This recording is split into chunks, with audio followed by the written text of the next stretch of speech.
અરે ઓછું નાક પણ અસલી નાક. MDH કાશ્મીરી લાલ મરચાની પાવડર. સાદનું રેડ એલર્ટ આવી ગયું છે. નમસ્કાર, આપ જોઈ રહ્યા છો TV9. હું છું હાર્દિક મોદી. આગામી 3 કલાક માટે કેટલાક જિલ્લાઓમાં રેડ એલર્ટ જાહેર કરવામાં આવ્યું છે અને વરસાદ પડે તેવી પૂરેપૂરી શક્યતા. ભાવનગર, અમરેલી, ગીર સોમનાથ અને દ્વારકામાં રેડ એલર્ટ છે. ભરૂચ, સુરત, વડોદરા, નર્મદા, છોટાઉદેપુરમાં પણ રેડ એલર્ટ જાહેર કરવામાં આવ્યું છે. નવસારી, તાપી, વલસાડ, દાદરાનગર હવેલીમાં પણ ભારે વરસાદની આગાહી વ્યક્ત કરવામાં આવી છે. તો આ સાથે જ પોરબંદર, રાજકોટ, બોટાદ અને અમદાવાદમાં ઓરેન્જ એલર્ટ છે. બોટાદ, અમદાવાદ, આણંદ, ખેડા, પંચમહાલમાં પણ ઓરેન્જ એલર્ટ આપવામાં આવ્યું છે. સંવાદદાતા રોનક વર્મા ફોન લાઈન પર છે. રોનક, આગામી 3 કલાક અનેક જિલ્લાઓ માટે ભારે રહેવાના છે. રેડ એલર્ટ અને ઓરેન્જ એલર્ટ આપવામાં આવ્યું છે. વધુ વિગતો. પાછલા કેટલાક કલાકોમાં રાજ્યના હવામાનમાં પલટો આવ્યો છે અને ખાસ કરીને જે પ્રકારે ભારત સરકારનું હવામાન વિભાગ હોય કે પછી હવામાન નિષ્ણાતો હોય જે પ્રકારે તેમના દ્વારા જે આગાહી છે તે કરવામાં આવી હતી અને તે જ પ્રકારે જે વહેલી સવારથી જ રાજ્યના અનેક જિલ્લાઓમાં તે જોવા પણ મળી રહ્યું છે. ખાસ કરીને અત્યારે 10 વાગ્યાથી લઈને 1 વાગ્યા સુધી એટલે કે 3 કલાક સુધી હવામાન વિભાગ દ્વારા પણ જે એક નાવકાસ્ટ રૂપી ચેતવણી છે તે જાહેર કરવામાં આવી છે, જેમાં 13 જિલ્લાઓ એવા છે જેમાં રેડ એલર્ટ એટલે કે સાવધાની વર્તવા માટે કહેવામાં આવ્યું છે. જેમાં ભાવનગર, અમરેલી, ગીર સોમનાથ, દીવ, ભરૂચ, સુરત, વડોદરા, નર્મદા, છોટાઉદેપુર, નવસારી, તાપી, ડાંગ, વલસાડ, દમણ અને દાદરાનગર હવેલીનો સમાવેશ થાય છે. જૂનાગઢનો પણ સમાવેશ થાય છે. આ ઉપરાંત પોરબંદર, રાજકોટ, બોટાદ, અમદાવાદ, આણંદ, ખેડા, પંચમહાલ, દાહોદ, મહીસાગર જિલ્લામાં જે ઓરેન્જ એલર્ટ છે તે આપવામાં આવ્યું છે. ખાસ કરીને વહેલી સવારથી પણ જોવા જઈએ તો દક્ષિણ ગુજરાતના અનેક ભાગો એવા છે જ્યાં આગળ ભારે વરસાદ જોવા મળી રહ્યો છે અને જળભરાવની સ્થિતિ પણ થઈ છે. તેવામાં આગામી 3 કલાક પણ આ જ પ્રકારે માહોલ રહેશે તે પ્રકારે હવામાન વિભાગની ચેતવણી છે તે જાહેર કરવામાં આવી છે. બિલકુલ આભાર રોનક સમગ્ર માહિતી બદલ. તો આ જે પ્રમાણે એલર્ટ આપવામાં આવ્યા છે, અલગ અલગ જિલ્લામાં ક્યાંક ઓરેન્જ એલર્ટ છે તો ક્યાંક રેડ એલર્ટ આપવામાં આવ્યું છે. એટલે કે આજથી જે વરસાદની શરૂઆત થવાની છે તેની અસર 7 દિવસ સુધી રહેશે અને ન માત્ર કેટલાક જિલ્લા પરંતુ મોટા ભાગનું જે ગુજરાત છે તેમાં વરસાદ પડે તેવી શક્યતા છે.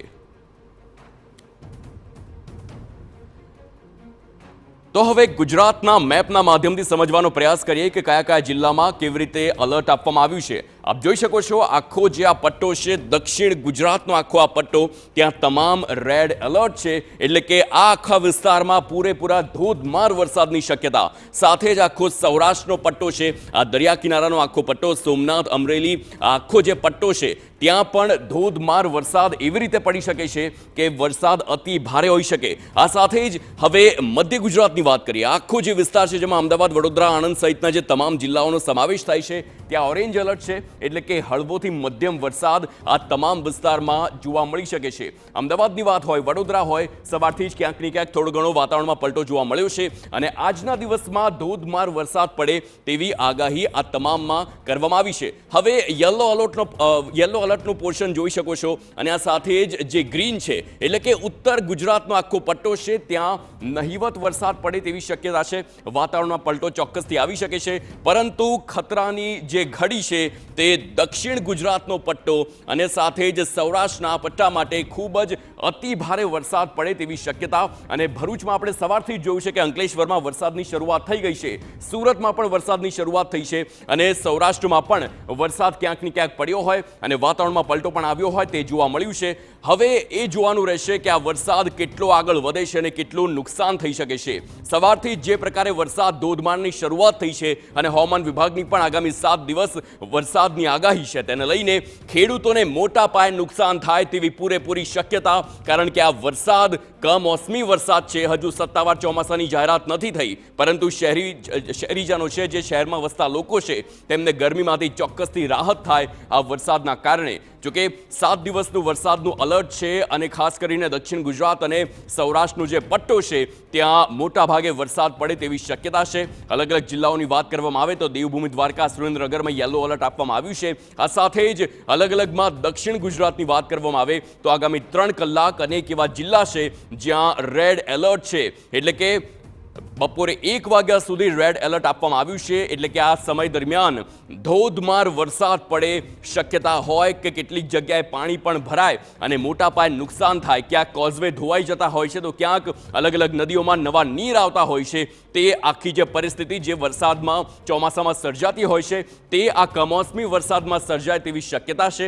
કારણ કે આખું જે ગુજરાત છે, ખાસ કરીને મધ્ય ગુજરાત હોય, સૌરાષ્ટ્ર હોય કે દક્ષિણ ગુજરાત હોય, તે તમામમાં ધોધમાર અથવા તો મધ્યમ વરસાદની આગાહી છે. આ સાથે જ કચ્છ અને ઉત્તર ગુજરાતની વાત કરીએ તો ત્યાં પણ હવામાનમાં પલટો આવી શકે છે. પરંતુ વરસાદના અલર્ટ છે જે ખૂબ જ ગંભીર છે. યલો એલર્ટ હોય, ઓરેન્જ એલર્ટ હોય કે રેડ એલર્ટ હોય, એ તમામ સૌરાષ્ટ્ર, દક્ષિણ ગુજરાત અને મધ્ય ગુજરાતમાં જોવા મળી રહ્યું છે. MDH બિરયાની મસાલા, પારંપરિક બિરયાનીનો અસલી સ્વાદ. असली मसाले साच साच MDH चना मसाला. હવે छोला હોય કે ચોળા, સફેદ ચણા હોય કે કાળા ચણા, બધું મજેદાર બનશે. MDH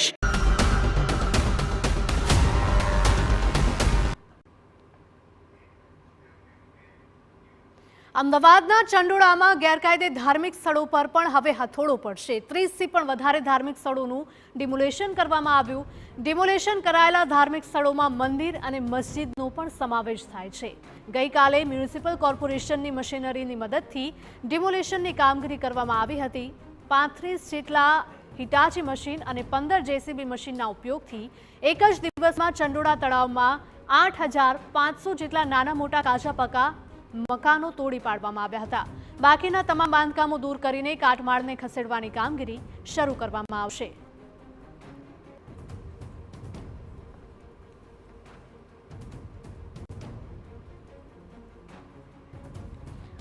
તો અમદાવાદના ચંડોળા તળાવ વિસ્તારના દ્રશ્યો આપ